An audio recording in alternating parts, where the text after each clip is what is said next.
They said I peaked in high school, that I'd never be more than the quiet one. My uncle once joked that I'd be lucky to manage a gas station at family dinners. I was the empty chair, even when I was sitting in it, but the day I walked into that courtroom, everything stopped, especially when the judge looked up and said the words that made my sister's jaw hit the floor, "You're the governor?" Let me tell you how we got there. My name is Naomi Ellis. I'm the 46th governor of our state, but for most of my life, I was just Naomi. Second daughter. Invisible niece. Backup babysitter, the one who listened instead of talked, and who they all assumed had nothing going for her, even as a kid. I knew I was different. I wasn't loud like my cousins, or pretty like my sister, Tasha. She was the golden girl, the cheerleader, the straight-A student, the one who got into every party and out of every punishment. Me? I liked books, the quiet of the library, and walking alone through city halls just to read the plaques on the walls. They said I was boring, that I'd never make it anywhere in the real world. I still remember the night my father told me to stop wasting time with nonsense.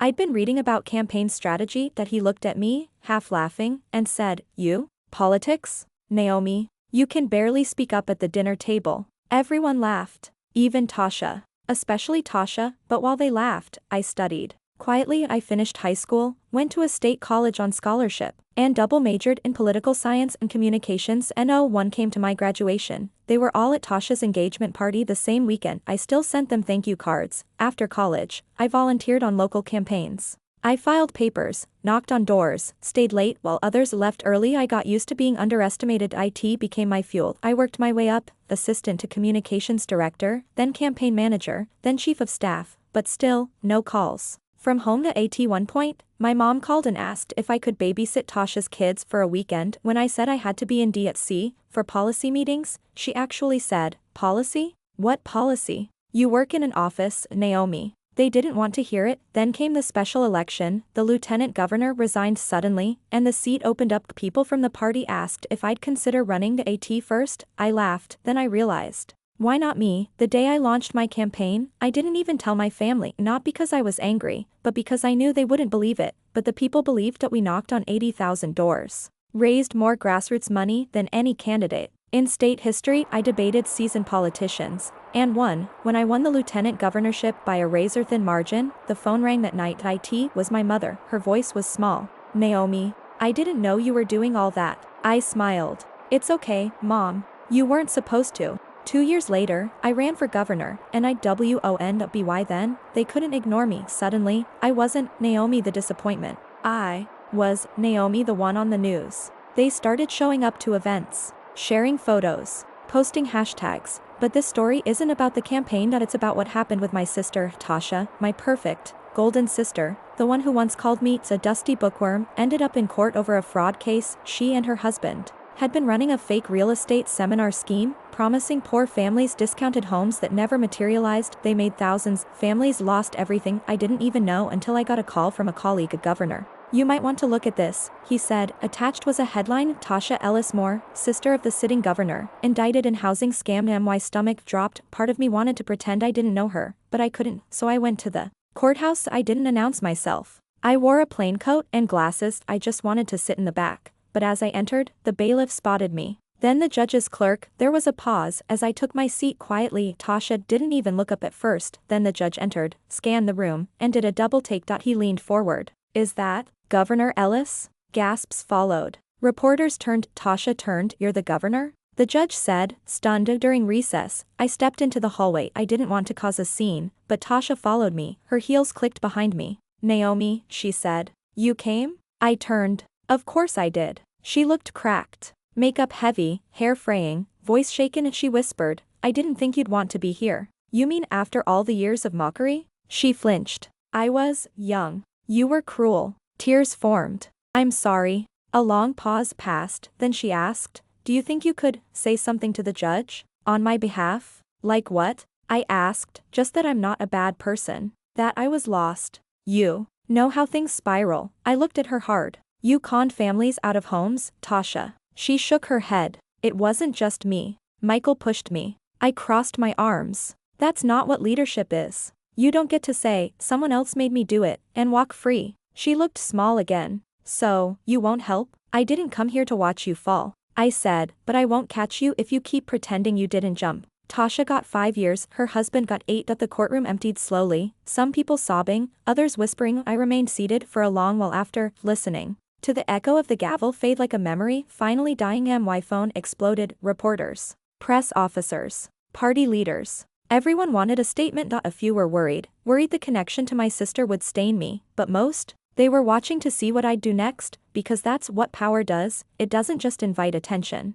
It demands decisions. But something unexpected happened. Instead of criticism, people praised me for not interfering. They called it integrity, a few even called it courage. Funny, isn't it? Courage looked like silence and presence. The next rally, a woman hugged me. She was shaking. My sister stole from me, she said. Took my car, my credit, everything. Seeing you show up in that courtroom, without excuses, without pretending, it gave me strength to file my report. And that moment? It hit me deeper than any political endorsement ever could. In the weeks after the trial, I visited some of the families Tasha had defrauded. I didn't go as a governor with a press team. I went quietly. As Naomi, I sat with a grandmother who'd lost her savings chasing the promise of a home near her church. She cried as she showed me the photos of the lot she was promised. Just an empty field with weeds. You're her sister, she whispered. But you still came. I came, I said, because you matter. And because blood doesn't mean blind loyalty. One of the hardest things I've learned in public life is this: you are not the choices your family makes, but you are always accountable for how you respond to them. Thanksgiving that year was tense. I showed up mostly because I still loved my mother, and because my father was slowly losing his memory. He didn't recognize me at first. When I reminded him who I was, he chuckled. You're my little quiet girl. What are you doing with all those TV cameras? I laughed softly. Just keeping busy, Dad. The table was awkward. They avoided mentioning Tasha. No one dared ask about the trial, not even my nosiest cousins, who used to corner me at family reunions and ask if I was still working that invisible job. But then someone passed me the turkey and said, "Governor Ellis, would you like a slice?" It was meant as a joke, but I smiled, took the plate, and said, "Yes. Thank you." That silence that followed, it was better than applause. A month after the sentencing, I got a letter, not an email, a handwritten letter in blue ink.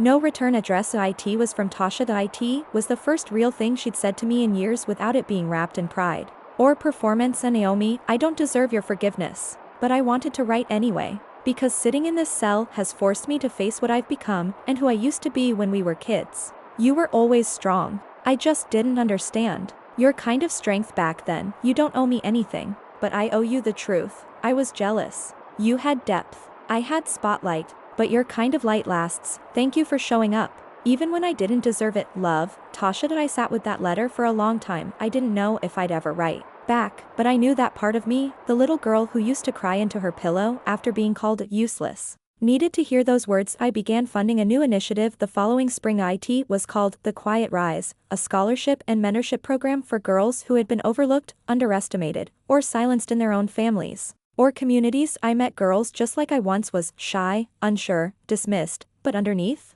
giants waiting to rise. One of the girls, an 8th grader named Lonnie, whispered to me during our mentorship circle, "I want to run for mayor someday. But my mom says I talk too soft." I smiled, leaned down, and said, "So did mine." You know what changed her mind? She shook her head. I didn't. I just changed the world around her. That's when I realized this was bigger than Tasha. Bigger than politics. This was legacy. About a year after her sentencing, I finally agreed to visit Tasha. The prison had a grayness that clung to your skin. We sat across from each other, the plastic table between us more symbolic than literal.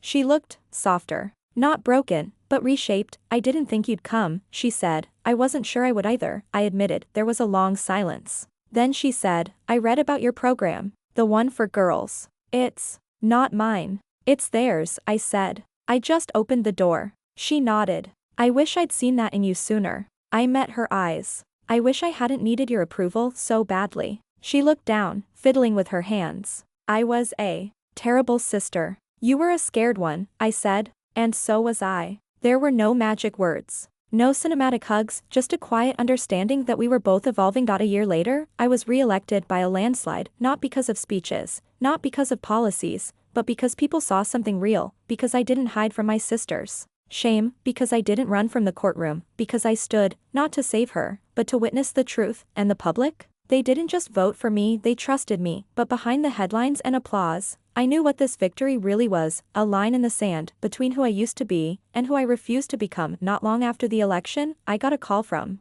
my old high school principal. He asked if I'd return to speak at the school's career day. I paused. The last time I walked those halls, I was the shy girl eating lunch in the back stairwell, the one they said wouldn't make it, and now they were naming the auditorium after me. When I walked onto that stage, I looked out at a sea of faces, some bored, some curious, all watching, and I said I wasn't the loudest. I wasn't the most popular. I was the girl who no one thought would be standing here, but I'm not here despite that. I'm here because of it. I saw a girl in the third row lean forward. She reminded me of me. Tasha was transferred to a lower security facility after her first year. She was allowed to work in a prison outreach program, mentoring women coming out of addiction. She wrote me about it. She said helping them made her feel human again. I didn't visit often, but I replied to her letters, and when she asked if I'd consider speaking to the program via video call, I agreed. It was strange, seeing her in that setting, hair tied back, no makeup, speaking with a softness I didn't remember from childhood. She introduced me to the women on screen as someone who used to be just my little sister, and now is someone I admire.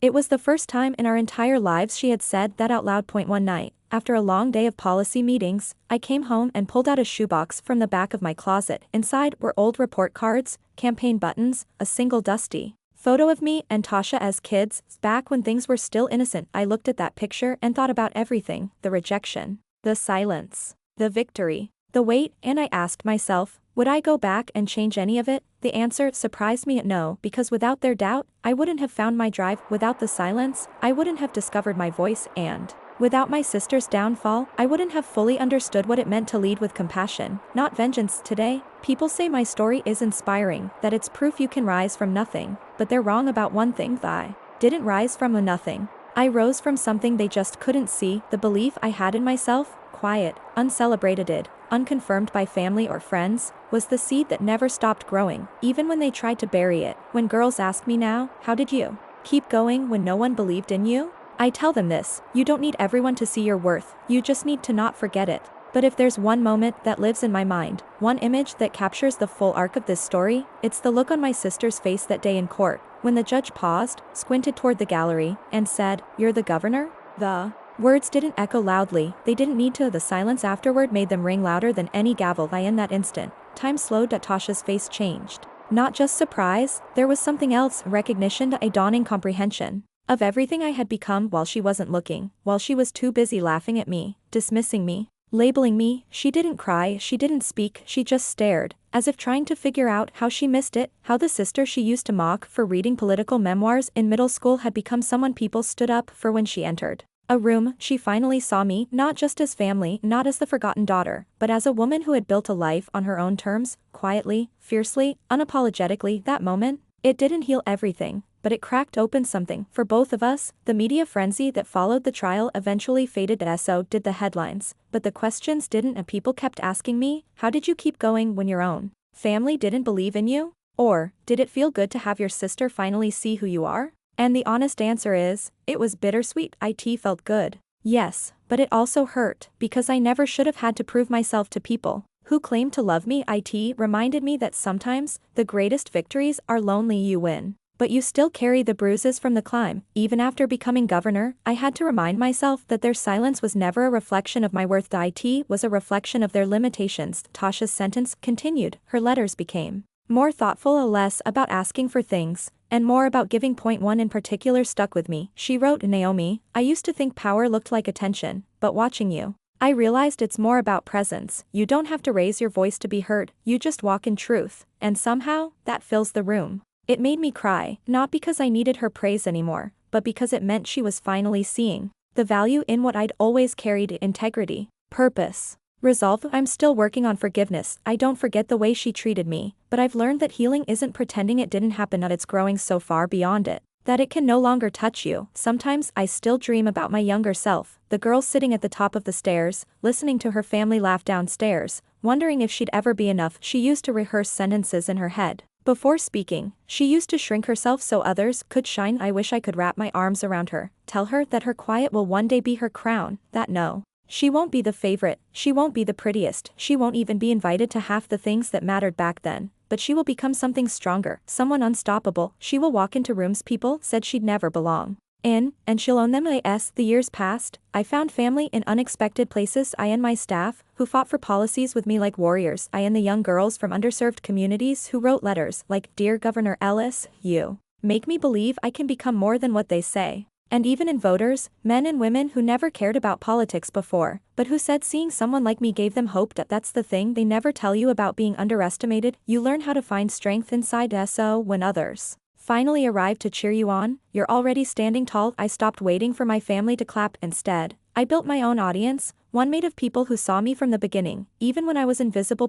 3 years after the trial, Tasha was released on parole. She didn't call right away, but when she did, her voice trembled. "Naomi, I got a job," she said, "at a non-profit. It's small, but it feels honest." I smiled. "That's a good start." I know I don't deserve it, but if you ever want to meet for coffee, I'd love to try again." I paused, then replied, "Let's start with coffee." Forgiveness doesn't mean forgetting. It just means choosing peace over pain. So we met, two women sitting in a quiet corner of a downtown cafe, not sisters trying to relive the past, but two very different people trying to build something new, maybe not as siblings, but maybe, just maybe, as equals. They called me a failure, they called me invisible, they laughed when I dared to dream, but dreams don't need applause, they need patience. And when they laughed, I wrote policy, when they doubted, I organized, and when they finally looked up, I had already arrived. That courtroom moment, when the judge looked at me and said, "You're the governor?" It wasn't just about title. It was about becoming the woman I always hoped I could be, even when no one else saw her coming. Final word to every girl out there who's been dismissed, ignored, or told to stay in your place: let them laugh, let them doubt, and then, let them watch, because your quiet is not weakness, it's the calm before the legacy. And when you walk into your own moment, stand tall, smile, and say, "Yes, I'm her."